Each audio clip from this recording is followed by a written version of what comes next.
Do not change your aim, change the approach. आपकी जो M है, एम्बिशन है, उसको बदलोगे ना तो कहीं नहीं रहोगे। अक्सर लक्ष्य बदलने वाले लोग भटकते हुए मिलते हैं और उनका कोई किनारा नहीं होता है।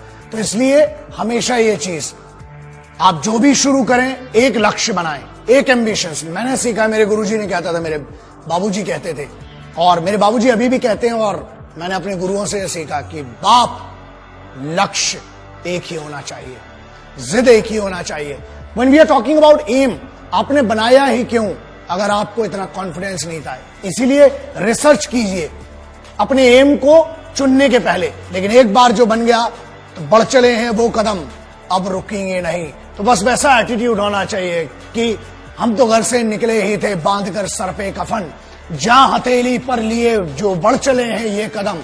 अरे जिंदगी खुद अपनी मेहमान, मौत की महफिल में है, सरफरोशी की तमन्ना अब हमारे दिल में है। वो एटीट्यूड कहाँ है? जवान हो यार, वो जवानी में रवानी कहाँ है? इस उम्र में जो बना लिया, एक बार एम बना लिया, उसके लिए मेहनत रोज करना है। रोजाना आपको मेहनत करना जरूरी है और उसके लिए तैयारी तगड़ी होना चाहिए। और तैयारी के लिए पता तो हो किस चीज की तैयारी करना है। एक दिन बॉलर बनना है, दूसरे दिन बैट्समैन, तीसरे दिन साइंटिस्ट, चौथे दिन डॉक्टर। लल्ला कुछ नहीं बनोगे, कंफ्यूज बनोगे, जूते पड़ेंगे घर में भी और बाहर भी। एक एम बनाओ और बस उसकी तरफ बढ़ते जाओ। रोज मेहनत करना जरूरी है दोस्त, क्योंकि बगैर मेहनत के ना कुछ नहीं मिलता। शॉर्टकट, हाँ, शॉर्टकट से क्या होता है कि आप शॉर्टकट से आप खुश हो जाएंगे थोड़े समय के लिए। याद रखना, शॉर्टकट कभी भी मंजिल तक नहीं पहुंचाता है। घूम फिर के आप फिर से हाईवे पे आ जाओगे, फिर बोलोगे कि टाइम वेस्ट हो गया। इसलिए वन सिंगल एम, रोज छोटे एम बनाओ। प्रॉब्लम यह कि एक ही दिन में आप कुछ नहीं बन सकते हो।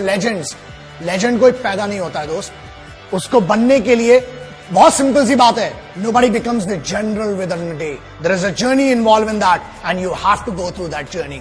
उस जर्नी की इज्जत होती है, तो अपनी खुद की इज्जत कीजिए, उस जर्नी की इज्जत कीजिए। और अगर सलाह चाहिए ना एम लेने के लिए, माँ बाप से बड़ा कोई नहीं है, क्योंकि वो सिर्फ जिंदगी में ऐसे होते हैं जो आपसे बगैर स्वार्थ के जुड़े हुए हैं, जो आपसे कुछ नहीं चाहते हैं, सिर्फ ये चाहते हैं कि आप खुद की जिंदगी में बेहतर करें।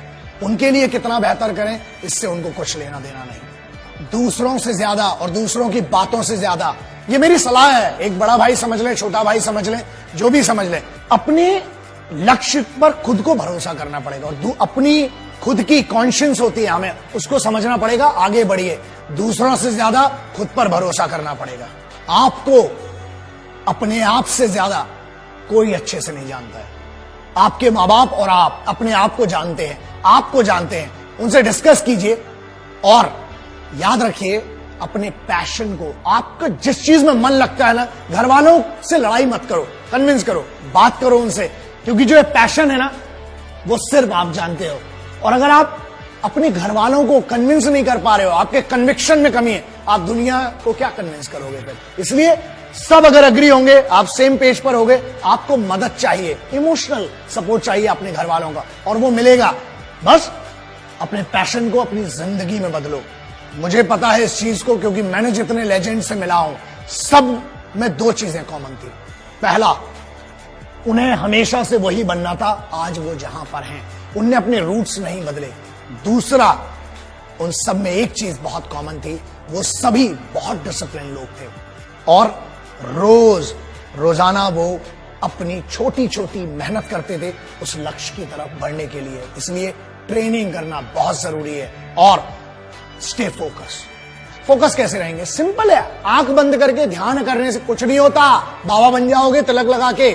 सॉरी, मैं किसी रिलीजन की बात नहीं कर रहा हूं, लेकिन पीर फकीर हो, बाबा बनने से कुछ नहीं होने वाला। यार सिविलाइज्ड हो, यहां पर हो, आपके माँ बाप के साथ रहकर फोकस रहो ना। रोजाना आपको अपने आप के लिए 8 घंटे देना है, बस, इससे ज्यादा कुछ नहीं देना। सोचो, अपने आप को एनालिसिस करना पड़ेगा, आपको अपनी एनर्जी को चैनलाइज कीजिए, बस पैशन में लगाइए, फिर देखिए मजा क्या आता है। एक शिकायत बड़ी कॉमन सी है कि टाइम कम पड़ जाता है। दुनिया में जितने बड़े लोग हुए हैं ना, 24 घंटे ही थे सबके पास, 32 घंटे, 36 घंटे और 40 घंटे। 40 घंटे वाले आदमी से मैं तो मिला नहीं। तो ठीक है, आपको टाइम मैनेजमेंट करना पड़ेगा। ठीक है, आप जितने बजे उठते हैं वो आपकी इंडिविजुअल चॉइस है। आप रात को 2 बजे सोते हो, आप 2 बजे उठते हो, ठीक है, दैट इज बैड। बट ठीक है, कई लोगों की लाइफ स्टाइल ऐसी, उनकी मजबूरियां भी हैं जो नाइट शिफ्ट में काम करते हैं। आप जब भी उठें ट्रेनिंग करें। दूसरा, एक बहुत सिंपल सी चीज है, जब ट्रैफिक होता है ना तो हॉर्न बजाने से कुछ नहीं होने वाला, और ना आप उड़ के जा सकते हो। स्पाइडर में ना असल में नहीं होते दोस्त, और अगर उड़ के जाओगे तो चालान भी लगेगा, पिटाई भी पड़ेगी। तो ट्रैफिक को दोष मत दो, कोशिश ये करो कि पहले निकलो। वक्त से पहले जब आप निकलेंगे तो आप जगह पर पहुंच जाएंगे। टाइम मैनेजमेंट, हर चीज का टाइम डिसाइड करना पड़ेगा आपको।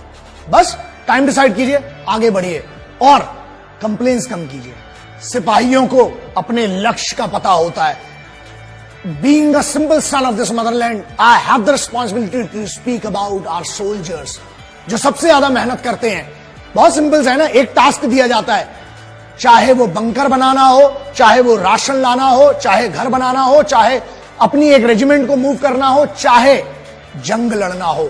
याद रखिए, वो कभी शिकायत नहीं करते हैं, बस वो काम करते हैं, मेहनत करते हैं, क्योंकि उनका लक्ष्य क्लियर है कि हमें ये करना है। छोटे छोटे लक्ष्य बनाइए और उन छोटे छोटे लक्ष्यों के लिए रोजाना छोटी छोटी मेहनत कीजिए। एम को सीधा रखिए और बेइज्जती होना बहुत जरूरी है। मैं हमेशा कहता हूं, जब बेइज्जती होती है ना तो अंदर एक आग जग जाती है, और उस आग की दम पे ही आप करते हो। तेज भागने के लिए आग की जरूरत है। रॉकेट को देख लेना, कभी नीचे आग लगी होती है, इसीलिए इतना तेज भागता है। सो बेइज्जती, बस एक बात याद रखना, कभी ना कभी, कहीं ना कहीं आपको काम करना पड़ेगा अपने लिए, क्योंकि आपके मां बाप की या आपके रिलेटिव्स ने कभी ना कभी, कहीं ना कहीं कुछ ऐसा कहा होगा जो बेइज्जत किया होगा। उस बेइज्जती को याद करना, वो पावर देती है। हमें एक फियर होना चाहिए, वो डर होना चाहिए हमें कि यार अगर मैं कुछ नहीं कर पाया तो मेरी फैमिली के लिए मैं रिस्पॉन्सिबल हूं। अपने परिवार के लिए उस बेइज्जती को सहन करो, और उन सभी लोगों को जिनने आप पर शक किया है, आपकी ईमानदारी पर शक किया है, आपके पेरेंट्स की परवरिश पर शक किया है, उनको साबित करो कि वो गलत थे और आपकी परवरिश बहुत अच्छी थी। उतार चढ़ाव जिंदगी में आना जरूरी है। हमारे यहां कहीं पढ़ा था कि हार्ट बीट जो है ना वो भी ऐसी चलती है, तो डरो मत उससे, धीरे धीरे हमें चलना है। मैंने एक ट्रक के पीछे बहुत सालों पहले पढ़ा था कि धीरे धीरे चलेंगे तो बार बार मिलेंगे, और अगर बहुत तेज चलेंगे तो हरिद्वार मिलेंगे। तो याद रखना, हमें धीरे धीरे चलना है, और पहले मंडे आता है, फिर ट्यूसडे आता है, फिर दिन चलते हैं। डायरेक्ट संडे नहीं आता। हल्की हवा चलती है, उससे नींद आ जाती है पंखे की हवा में, ठीक है, लेकिन बहुत तेज हवा चलती है ना तो तूफान में घर भी उड़ा ले जाती है। इसलिए छोटी छोटी मेहनत करेंगे, छोटे छोटे एम बनाएंगे। जब कंफ्यूजन हो, पेरेंट्स के पास जाओ। अरे हर दुनिया के हर शास्त्र में लिखा है, इवन कुरान शरीफ में, मैंने मेरे एक यार ने बताया था मुझे कि एक फर्जंद की औकात अपनी वालिदा के सामने, वालिदा के सामने एक घायल परिंदे की होती है। पैरों में जन्नत बताई गई है। हर धर्म कहता है कि अपने माँ बाप के पास जाके सरेंडर कर दो, कोई भी प्रॉब्लम हो। मैं अगर आज आपके सामने खड़ा हूं ना तो ये मेरे बाबूजी हैं, ये मेरी माँ है, सिर्फ उनके कारण ही खड़ा हूं, और उनकी वो परवरिश है, उनकी वो छोटी छोटी चीजें हैं, वो याद रखता हूं। कोशिश करता हूं कि मेरे उस एक्सपीरियंस से शायद आपका भला हो पाए। और मेरे पिताजी की एक बड़ी अच्छी चीज है जो सीखी थी कि बुरे वक्त में सिर्फ दो ही चीजें काम आती है। पहला, अपने ही बाजुओं की ताकत, और दूसरा अपनी ही अकल। इसलिए मतलब क्या है इसका? इसका मतलब यह है कि आपको अपना फिजिकल, अपना बॉडी भी ट्रेन करना है, अपना माइंड भी ट्रेन करना है, और ये वो चीजें हैं जो कंप्यूटर पर बैठकर नहीं हो सकती है दोस्त। धूप में जाना पड़ेगा। पूरी जनरेशन को 93% अर्बन कल्चर में विटामिन डी डेफिशिएंसी है। क्यों? क्योंकि धूप नहीं मिलती है। नेचर दुनिया का सबसे बड़ा गुरु है, तो जाइए जरा, उसका भी मजा लीजिए। और जब आप ट्रेंड होंगे ना लक्ष्य के लिए, एक बात बताइए, आप बहुत सक्सेसफुल बन गए, उसके बाद क्या करेंगे अगर उस सक्सेस को एंजॉय नहीं कर पाए तो? इसलिए सक्सेसफुल बनना, सक्सेस के मायने सबके लिए अलग हैं दोस्तों। मेरे लिए यह है कि एक गरीब बच्चे की मैं मदद कर पाऊं, कुछ लोगों की अपने ज्ञान से, या जो भी मुझे छोटा सा लिटिल माइक्रो नॉलेज जिसको मैं कहता हूं, उससे कभी किसी की मदद कर पाऊं। यह है मेरा लक्ष्य। बहुत सिंपल है कि मुझे दो चीजें करना है, और जो मेरी जिद है और मैं करके रहूंगा। पहला, भारत में हर महिला को आत्मरक्षा, सर्वाइवल टैक्टिक्स आना जरूरी है और कंपलसरी होना चाहिए। Karate, judo, taekwondo, martial arts की बात नहीं कर रहा हूं, मैं बात कर रहा हूं survival tactics, how to use available accessories, और उसका उपयोग करके बचना कैसा। हर महिला को आना चाहिए, हर बच्ची को इंडिया में आना चाहिए। दूसरा, 1.5 साल की मिलिट्री ट्रेनिंग कंपलसरी। जो मैं लक्ष्य की बात कर रहा हूं ना, अगर वो ट्रेनिंग करी होती आपने तो शायद आज डिस्कशन ही नहीं कर रहे होते। Every Indian, every individual should be train for minimum 1.5 year. वो कल्चर है इंडियन मिलिट्री ट्रेनिंग का। मजा आएगा, फिर मुझे आपसे बात करने की भी जरूरत भी नहीं रहेगी। कोशिश करेंगे कि आप और हम मिलकर कुछ अच्छा कर सकें इस राष्ट्र को। राष्ट्र क्या है दोस्तों, कुछ चंद लकीरें नहीं राष्ट्र कहलाती हैं। देश वो है जिसके लिए सिपाही रोज अपना घर बार छोड़ के लड़ रहा है आपके लिए। आपको तो सिर्फ मेहनत करना है इस सिविल की दुनिया में, लक्ष्य बना के आगे बढ़ना है। देश के लिए मदद कीजिए, ये मैं आपसे बहुत एक भाई के तौर पर रिक्वेस्ट कर रहा हूं। अपने काम को बेस्ट कीजिए, देश खुद तरक्की करेगा। जय हिंद, वंदे मातरम, इंकलाब जिंदाबाद, भारत माता की जय।